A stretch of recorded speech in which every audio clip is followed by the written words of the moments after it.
Hey everyone, it's Steve here, and here's day 3 of the script automatic trading portfolio thing experiment. So far, as you can see from our balance sheet down there, we are pretty deeply in the red due to some terrible timing across the board. Taking a look at the Russell to start here. If you saw the first video, we started off with a short position on the Russell. However, we had to reset because the tick values on the grains, soybean and corn, were instead of $12.50, $125,000. So that kind of screwed up our balance right to the start. So I had to do a refresh for Monday. Not a big deal, but you know, the account would be significantly less red today if that had actually stayed on as planned. Moving on to the S&P here. I ended up this morning at about 6 a.m. taking on a position shorting. The script does not say to do so yet, but as I said in the introductory video, it doesn't activate every single time that it should. However, we did have a cross under out of the overbought territory here, which is one of our shorting signals. And yeah, so that's my discretionary trade. That's my reason. It worked pretty well for a while, but then rallied towards the end of the day, as any of you who are day trading today saw. We're below the 50 EMA, but as I mentioned, I'm not trading off of that. It's for visualization purposes only. Moving on to gold. We are still long on gold. At 6 a.m., if it does not rally, I'm going to be going short. We already have a short signal here, but we do that on the bar after the short signal has already occurred to prevent repainting. It's just for accuracy purposes. Silver. This is another one where it did print a buy signal on the 13th at 6 p.m. However, I did not take that trade for whatever reason, which, you know, looking at the price now, probably a good idea. In the morning, if this does result as a crossover around when 6 a.m. hits, and then I will take a short position on silver. We'll see how that goes. Judging by the rest of my luck on this portfolio so far, probably not going to go very well. But, you know, we'll see how it goes. It's not real money. It doesn't matter. This is an experiment. Looking at copper now. Again, this has been a very, very choppy sideways. Still plenty of opportunities if you're really careful about your price levels and your price action and all that. But, you know, to go more in depth about what I mentioned about how the script doesn't always activate when it should, if you see right here, we've got the activation right here, which is about where it should be. I probably would have gone long here, actually, instead, 6 p.m. of the day before on the 7th.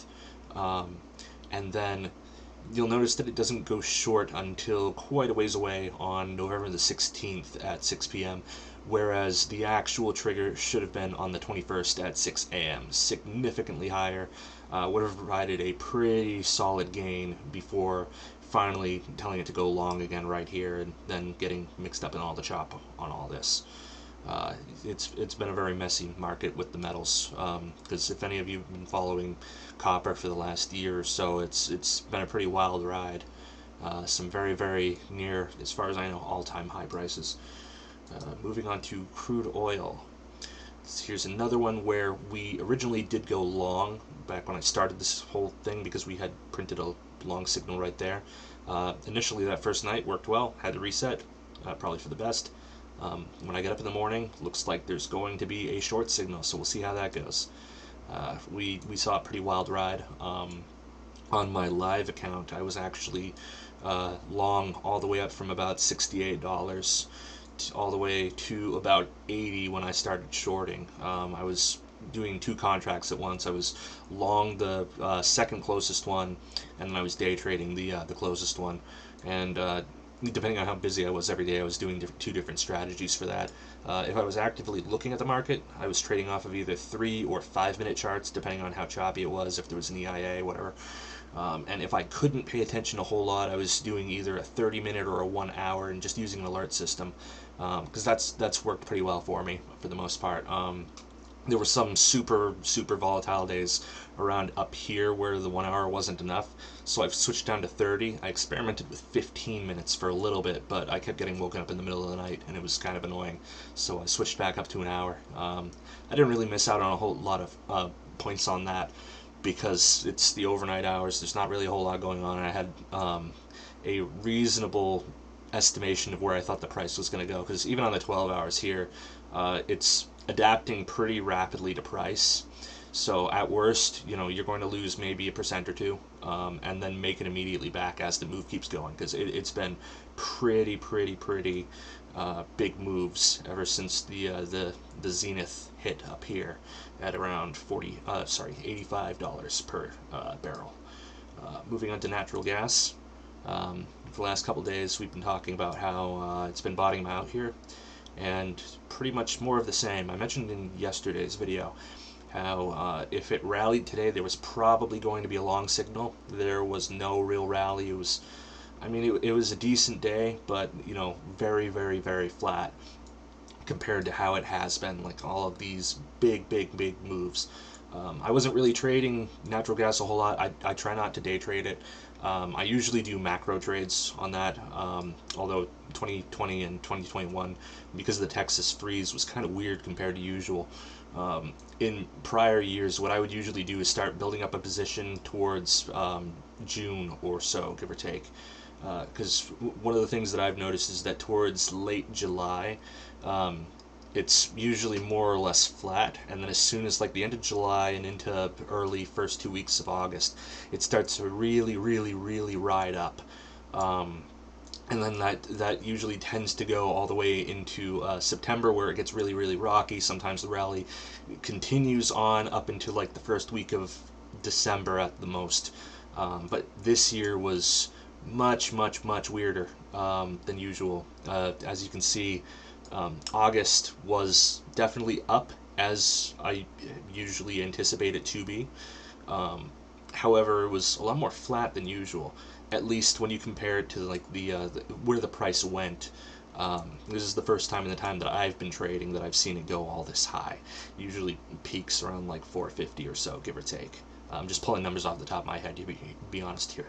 But yeah, no. So like these, if you are doing some swing trades, these are some pretty significant price moves if your portfolio is not that big. So some pretty decent money to be made.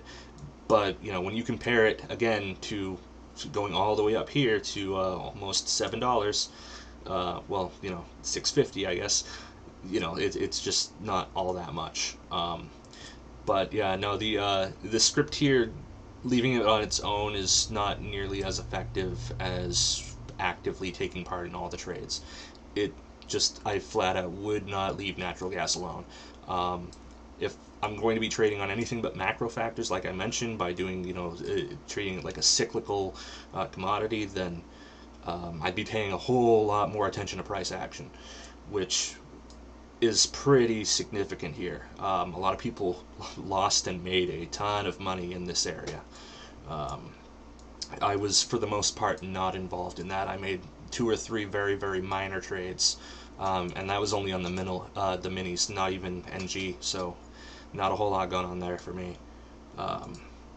So moving on to financials. So I went long on the 10-year and the T-bonds, because on both of them we've got we had a crossover out of the oversold area. However, like I've been mentioning, we're in a really choppy area right now. Fantastic for day trading, not so much for swing trading at the moment, as opposed to the rest of the year, where we have a whole lot of really big swings, where just following my oscillator, like, it did pretty well. Although, to be honest, like the financials are still not something I trade a whole lot. I'm really not used to doing them. I'm much more of an E-minis guy. The S&P especially, NASDAQ when I'm feeling particularly stupid and feeling like losing money, just because it really whips around a whole lot, and my psychology's not a whole lot, not so good with dealing with those swings on the intraday level. So I like the S&P. The Dow's okay if you're trying out a new strategy and you don't really want to, risk a whole ton of money on wide swings. It more or less moves a lot the same as the other indexes. The odd one out for this watch list for this experiment is the Russell. I do not trade the Russell. I don't know how. It just doesn't do price action in a way that really works with any of the strategies I've ever done. So, if any of you are Russell fans and you have something to share, by all means leave a comment. All two of you that watch this video. So moving on to the T-bonds, again, basically the same price action here. We had a long signal there, and so I went long and got in at actually a better price than the long signal would have been, down by a couple points. However, it it could have gone a lot worse. We're only down by 125 bucks, which on the T-bonds is really not that bad, especially for something that I don't really do a whole lot. There's like I mentioned with the 10-year, it was a lot better to follow all the swings up here, although I like the 10 years price action a lot better. This is not something I'd be comfortable with doing overnight at all. Like these big gaps down here, I just don't like that. But yeah, so we are over in my personal life wrapping up on finals week. I actually took a break from studying for an exam that I have tomorrow so that I can make this video, and take a little bit of a break from I've got Spanish tomorrow. That's fun. I'm not great at Spanish. But anyway, so like I've mentioned, these videos will get more exciting as we go forward.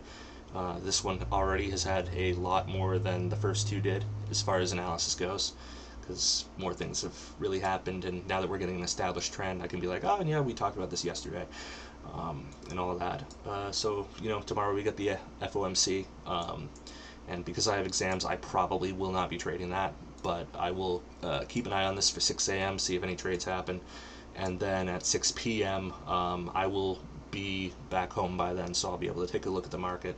But for Thursday, I have another exam in my calculus class, so that'll be fun. So I will have to make that about as short as this one is, potentially shorter, I don't know. So far I've got a good streak of actually keeping up with this whole thing. But anyway, yeah, I hope at least somebody out there in the void has gotten some use out of this. So yeah, take care and see you tomorrow.